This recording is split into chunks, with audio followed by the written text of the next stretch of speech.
coffee. Chapter 46. Son of a bitch! Grier yelled at the motor as if the inanimate object could hear his complaint. He sniffed around the engine as he poked and prodded the different parts. He tried unsuccessfully to restart her.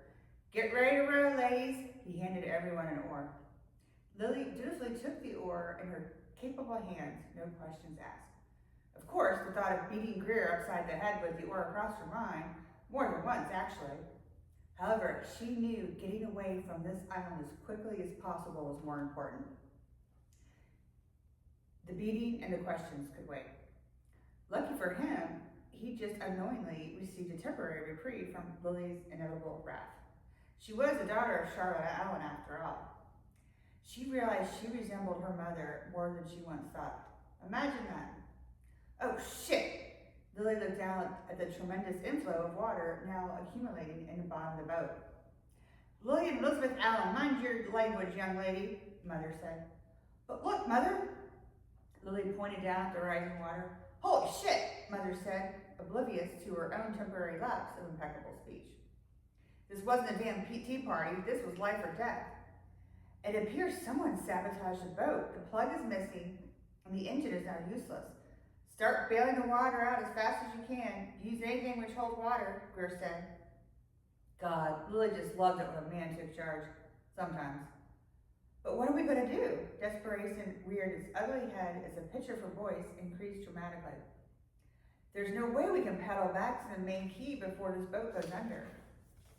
The water continued to flow in at the bottom of the boat at a rate much faster than their bailing efforts expelled the water back out. The waves lapped against the boat, and moon shone brightly overhead. The lap, lap, lap noise of the waves sounded so familiar, eerily familiar. Deja vu crept in and slowly took over Lily's mind. She didn't experience deja vu. She'd been here before.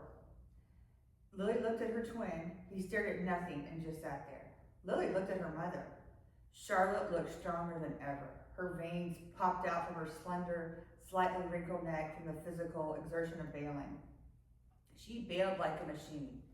She continued with the same stamina she evidently possessed 25 years ago. What a pillar of strength. Her mother caught Lily's blatant stare with piercing eyes. Her voice remained silent. Only her expression looked pensive, as if her keen mind tried to solve the dilemma of their predicament. Charlotte turned back to observe Grier's progress of blocking the hole in the bottom of the boat. He tried to force one of his socks into the hole. His effort brought them time, but probably not enough. Their combined weight slowly sank their only protection from the water and the sharks. Lilly watched her mother's expression. She looked as if she knew exactly how to save them. Most of them, anyway. She'd done it before, and she would certainly do it again. 25 years ago, Charlotte had pushed Hilda from the sinking raft to save her newborn twins. Back then, the moral dilemma had presented her with an easier solution. Who better to sacrifice than the same culprit who put them in this predicament to begin with? The words which her mother spoke instantly rang in Lily's ears. I thought I killed you 25 years ago and I pushed you off the sinking raft.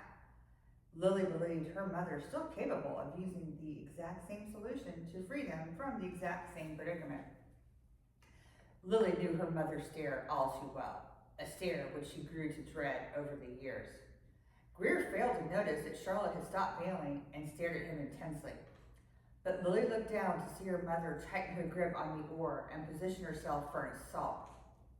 She couldn't believe her mother considered an attempt to take out Grier with a blunt object. Charlotte non-verbally replied with her famous "don't cross me or else" glare. Why don't you just detach the motor from the boat and throw it overboard? It will help relieve the boat of some extra weight. Charlotte's tone sounded sweet as pie, but Lilly knew better. Lilly looked down at her mother's hands. Charlotte choked the oar like a baseball bat in order to improve her aim. She continued her intense stare at Grier. Lilly knew she needed to do something, uncertain as to Grier's innocence in this whole fiasco. Lilly couldn't let him die at her mother's hands.